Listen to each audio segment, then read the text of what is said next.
And the big news spray coming in from Tamil Nadu, the AIADMK cracking the whip on Sengottaiyan, a rebel leader who, remember, joined the likes of OPS and T.T.V. Dhinakaran yesterday. It was a show of strength of all the rebels, the anti-EPS camp, and Sengottaiyan with this rebellion has ensured his ouster from the party. This was along expected lines considering EPS yesterday referred to all of them as the B team of the DMK. Sengottaiyan has been expelled for breaking party rules, and EPS has said that Sengottaiyan brought down the AIADMK's dignity, and that's why he's been ousted. Anaga Keshav is joining us live from Chennai with more details on this. Anaga, along expected lines, because while Sengottaiyan has been speaking out against the party leadership, against EPS, yesterday the fact that he joined hands with OPS and T.T.V. Dhinakaran was a bit too far, clearly, for EPS to take. Well, that's right, Akshita. In fact, in that letter that EPS has put out, he says that Sengottaiyan has consistently been involved in anti-party activities, has consistently gone ahead against the rules and regulations of ADMK, not once, but many times before. And that's why we've taken this decision to oust him completely from the party, is what EPS says. In fact, a few months back, there was a warning that was issued to Sengottaiyan. He was removed from all party positions. He was very much inside ADMK, but all the responsibilities and posts that he had held was removed. But now, after many times Sengottaiyan having secret meetings with T.T.V. Dhinakaran, having meetings with Panneerselvam, publicly calling for unification of expel leaders with ADMK, it really looks like it has angered Edappadi K Palaniswami, and that's why he has taken this decision. Going to Pasumpon to pay respects along with T.T.V. Dhinakaran and Panneerselvam seems to have been the last straw that broke the camel's back. Just the day after that, EPS has decided to oust K. Sengottaiyan from party positions with effective immediately. So it really looks like it's going to be the three of them, Sengottaiyan, T.T.V. Dhinakaran and Panneerselvam, who will be facing the elections as a trio. Will this be is really the question. Will they go ahead and form a party? Are they going to be going ahead and campaigning against the AIADMK? Is that their one-point agenda? It's turning out to be a very, very interesting time in the run-up to this election in 2026. But thanks very much, Anaga, for joining us with those details. Let me just give you some context of why Sengottaiyan has now been removed by EPS. It's because in the last 24 hours, there's been a full-blown rebellion brewing within the AIADMK. Panneerselvam, who made it very clear he's no longer part of the NDA because he cannot work under the leadership of EPS. T.T.V. Dhinakaran, AMMK chief, who's been out of AIADMK and has been making it very clear again that he's anti-EPS. These two leaders, Sengottaiyan joined for a mega show of strength yesterday, and they took direct aim at Edappadi Palaniswami. The message was loud and clear. Go ahead and remove EPS, which is why now Palaniswami's cracked the whip on Sengottaiyan.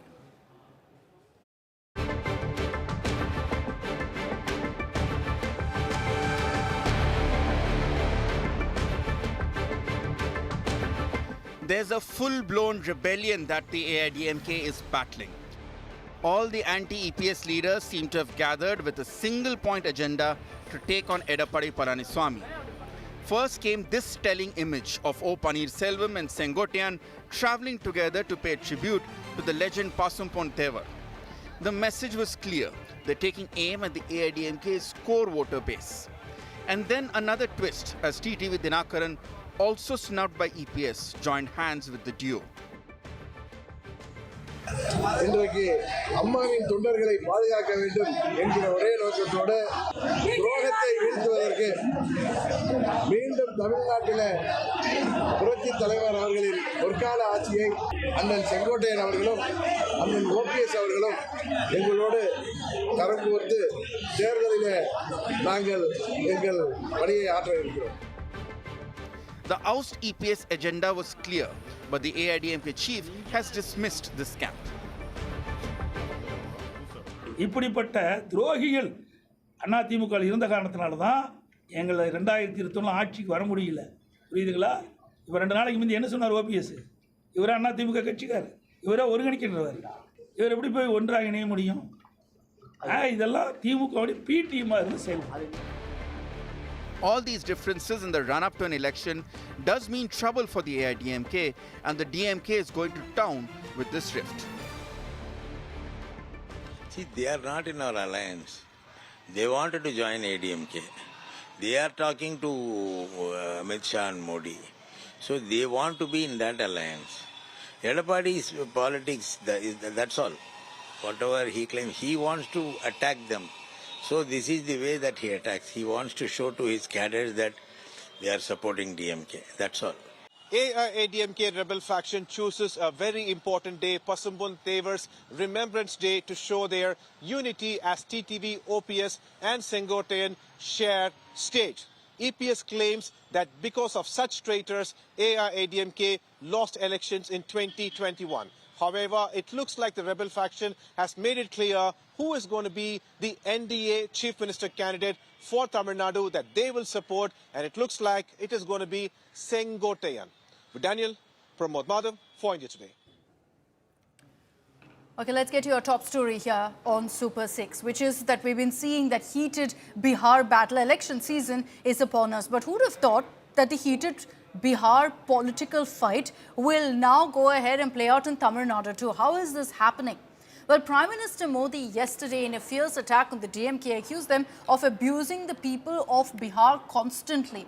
And that's led to a full-blown political slugfest, because you've had M.K. Stalin now responding to this charge by Prime Minister Modi, saying these are baseless claims for electoral gain. So the opposition has accused Prime Minister Modi of spreading hate by making these kind of comments. Let's get to all of the reactions that have come in and exactly what Prime Minister Modi had said.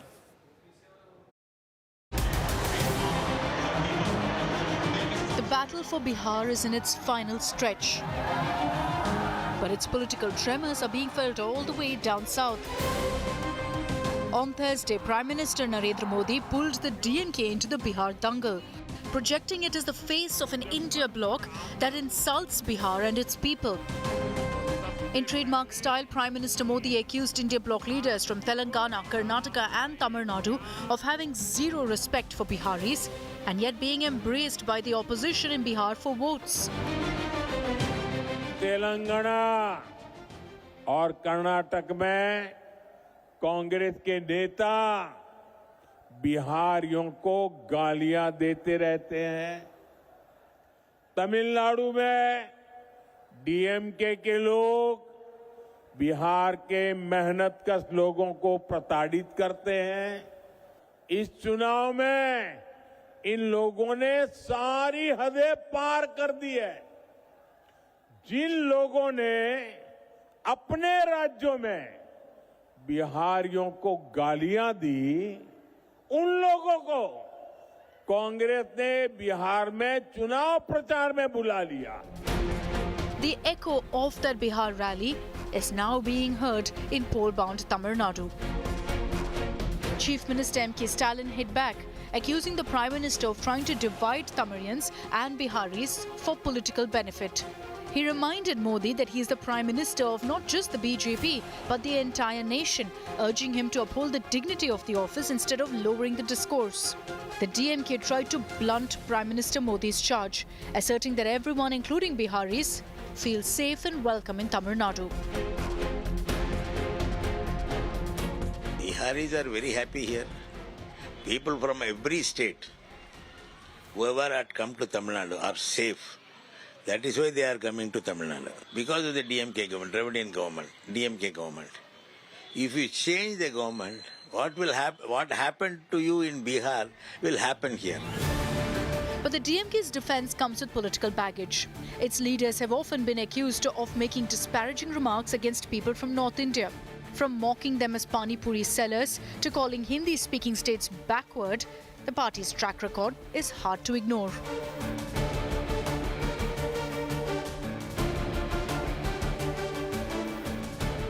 முதல் ஒன்று, இந்தி நம்மை சூத்திரனாக்கிவிடும். இந்தி எந்த நன்மையும் நமக்கு செய்யாது. ஏன் இதை கேட்கிறேன் என்றால், இந்த மாநிலங்களில் இந்தி அந்த மக்களுடைய தாய்மொழி இல்லை. வளராத மாநிலம்னா மத்திய பிரதேசம், உத்தரப்பிரதேசம், பீகார், ராஜஸ்தான், இந்த இன்னும் இப்பொழுது புதிதாக பிரிந்த 2-3 மாநிலங்கள். The people of this country should think that the power of this BJP is only winning elections and mainly in the heartland states of Hindi and what we generally call as the Gomutra state. And that's precisely what former Tamil Nadu BJP chief Annamalai is highlighting, accusing the DMK of twisting Modi's words to play victim. TRB Raja, Thiru Ponmudi, Thiru R. Rasa, இவங்க எல்லாமே வேறு வேறு காலகட்டத்தில் பான் பராக் வாயன் toilet கட்டுறவங்க இதை பேசியதைத்தான் பாரத பிரதமர் நரேந்திர மோடி அவர்கள் தமிழகத்தில் பீகாரை சார்ந்த தொழிலாளிகளை திராவிட முன்னேற்ற கழகத்தினுடைய தலைவர்கள் அவமானப்படுத்துறாங்க. Whether this north-south flashpoint pays political dividends will be known soon enough. Not just in Bihar next week, but also in Tamil Nadu next year. Bureau Report, India Today.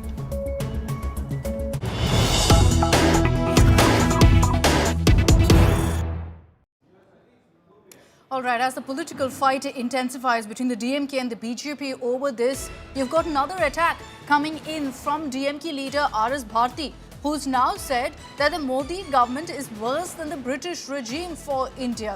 The DMK, while going ahead and saying BJP is dividing in the name of caste and religion, has taken it one step further, saying that what we're seeing right now, the Modi government, according to Mr. R.S. Bharathi, is worse than the British rule over India. And that's because the DMK leader says that the BJP government is against the unity of the country. Listen in to exactly what R.S. Bharathi said. Narendra Modi from day one, his rule of government is dividing and ruling this country. It is worse than the Britishers. Wherever they go, they divide, and by that division, they want to gain some they want to make some political mileage. When they go to Orissa during election period, they talk very ill about the Tamil Nadu. So the same models they are adopting in Bihar. Now in Bihar, they said, yesterday he said that Tamil Nadu DMK is ill-treating the Biharis in Tamil Nadu. It's utterly false. Okay, let's move on to the big story coming in from Karnataka, and it's a shocking one. Footage that's emerged of the son of a BJP leader from Karnataka in a clear show of arrogance, attacking a toll plaza staff. Why? He was asked to pay toll, and just 60 rupees. He refused to do so, got out of his car, entered the toll booth, started abusing, slapped, punched the toll staffer for going ahead and doing his job. That man, mind you, who is the son of a BJP Neta, hasn't been arrested. And when we confronted the BJP Neta about what his son is up to, he's actually given him a clean chit, saying he's not at fault. It's not like he committed murder. These are the kind of reactions that have come in from these two men, from the father and the son, who, by the way, there's been no action against.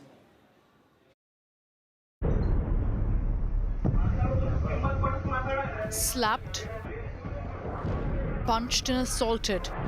At 11:52 a.m. in Karnataka's Vijaypura, a BJP leader's son, Samarth Gowda Patil, was caught on camera assaulting a toll staffer over 60 rupees that he refused to pay.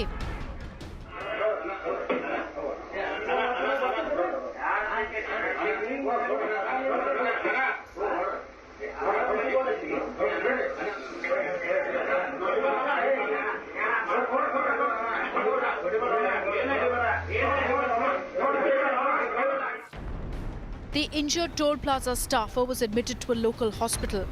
The police have launched an investigation based on video evidence. Instead of accepting responsibility, the BJP leader Viju Gowda Patil has defended his son. ಅದನ್ನು ಬಿಟ್ಕೊಂಡು ರಾಜಕಾರಣಿಗಳು ಎಲ್ಲರಿಗೂ phone ಮಾಡಿ ನೀವು ಅಲ್ಲಿ ಹೋಗ್ರಿ, ನೀವು FIR ಮಾಡಿರಿ, ನೀವು ಪೊಲಿಟಿಷನ್ಗೆ ಹೋಗ್ರಿ, ಏನು ಮರ್ಡರ್ ಮಾಡಿವೆ? ಏನು ಅಂಥದ್ದೇನು ದೊಡ್ಡದೇನು ಯಾರ್ದಾರ ಆಸ್ತಿ ಲಪ್ಟಾಶಿವೆ? The Congress condemned the assault. This is a very bad trend in society, which needs to be curbed. I think these incidents should be condemned. The sons of powerful politicians, the children of powerful politicians, they don't get entitled to take these kind of actions in their hands. Police say the toll staffer has refused to file an official complaint, and that's why there's been no arrest. With Sagar Raja in Bengaluru, Bureau Report, India Today.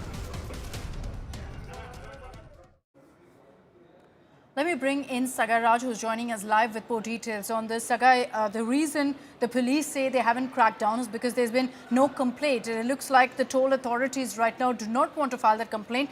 Maybe out of fear, we don't know.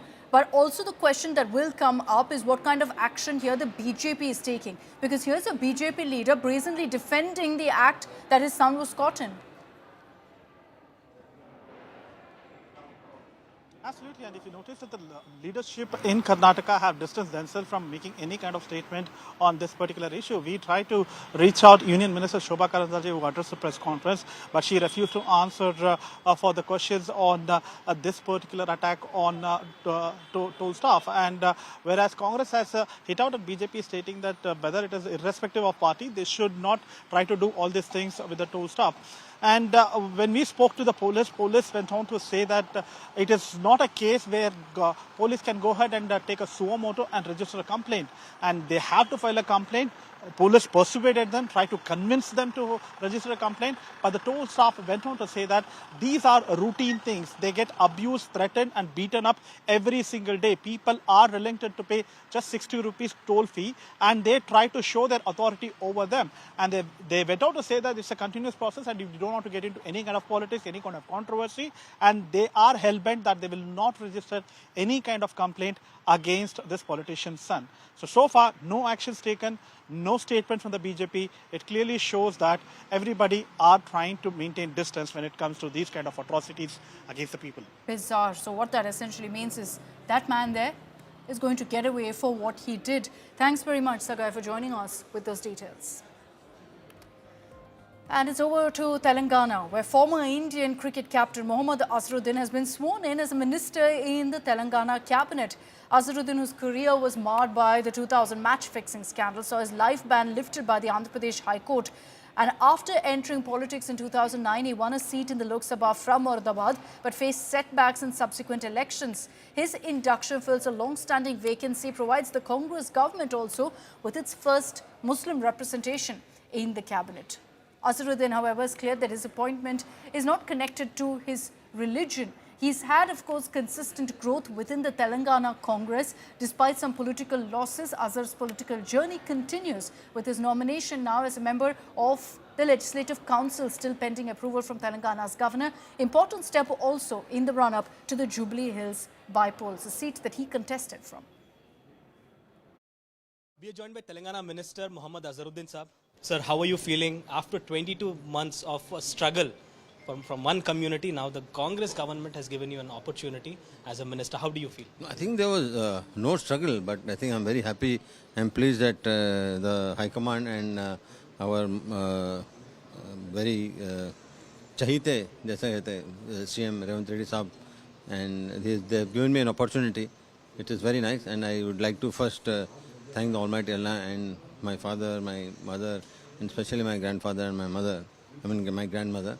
And then I'd like to thank Madam Sonia Gandhi ji and Rahul ji, definitely, and Priyanka ji, K.C. Venugopal ji, and the most important, the president of our party, Mallikarjun Kharge Sahab, and then PCC President Mahesh Kumar Sahab.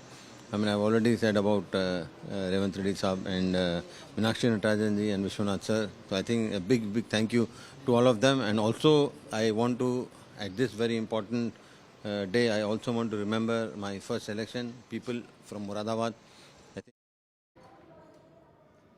And over to Kerala, where we've got positive news for you. Kerala set to achieve a remarkable milestone. Chief Minister Pinarayi Vijayan will formally declare Kerala as the first state in the country to be extreme poverty-free. The announcement will be made tomorrow.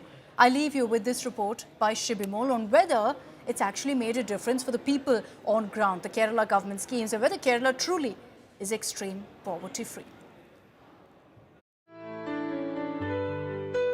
Another milestone moment for Kerala as the state will officially be declared extreme poverty-free on November 1st.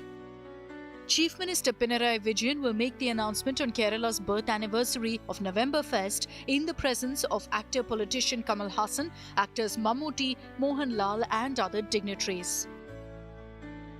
But have those in the shadows of poverty actually seen change in their lives? Here's what we found. This is Kattakada, a small town in rural Thiruvananthapuram. We meet Jayan and his 11-year-old son Ajju. Jayan is grateful for a roof over his head, courtesy the Kerala government. ഒരു ചെറിയൊരു വീട് മാത്രമേ ഉള്ളൂ, ഒരു ചെറിയൊരു shed. ആ ഷെഡിനകത്താണ് ഞങ്ങൾ താമസിച്ചത്, ഞാനും മോനുമായിട്ട്. പിന്നെ അതിന് ശേഷമാണ് നമ്മൾ മുമ്പർ കണ്ട് പിന്നെ അവർ സ്ഥാനാർത്ഥിയായി ജയിച്ച് പറഞ്ഞ് നല്ലൊരു വീട് അനുവദിക്കപ്പെടുന്നത്. നമ്മളെ ഇപ്പോഴേ പാർട്ടിയുടെ സഹായത്തോടെയാണ് വീട് കിട്ടിയത്. We then visited the Vettur Gram Panchayat, where we met an ailing mother living alone with her 2 daughters. Ponsifa, who lost her husband to a cardiac arrest unexpectedly last year, is also a heart patient. Her husband was the sole breadwinner of the family, and after his demise, Ponsifa was left homeless with her daughters. Fortunately, they got help from the government, land and housing. എനിക്കിപ്പോൾ ഇവർക്ക് തിന്നാനും കുടിക്കാനും കഴിക്കാനും ഇല്ലെങ്കിൽ ഇവർക്ക് കിടക്കാറാണ്. ഇവർക്ക് കിടക്കാൻ ഈ ഒരു വീട് കിട്ടിയതുകൊണ്ട് ഈ വെട്ടൂർ വില്ലേജിൽ ഇത്രയും ഒരു വീടില്ല കടന്ന് നടന്ന എൻ്റെ കുട്ടികൾ ഞാനുമാണ് സാറ്. അത്രയ്ക്ക് ഞാൻ കഷ്ടപ്പെട്ട് എൻ്റെ കൊച്ചുങ്ങൾക്ക് കിടക്കാനില്ലാതെ ഒരു വീടില്ലാതെ. People like Jayan and Ponsifa are among thousands who've been pulled out of extreme poverty in Kerala. The government focused particularly on ensuring those without homes were immediately offered help. With a single government order, we brought all those 4,667 families who were homeless under Life Mission scheme. The cabinet took a decision authorizing district collectors to find land belonging to any department and giving them authority to assign those lands to EPEP beneficiaries. Statistically, if we see, Kerala's recorded poverty rate has always been a negligible figure, falling below 1% thanks to measures like land reforms that started very early on in Kerala. In the last few years, we've seen this collective effort to ensure that nobody is left behind as we write this new chapter in this Kerala model.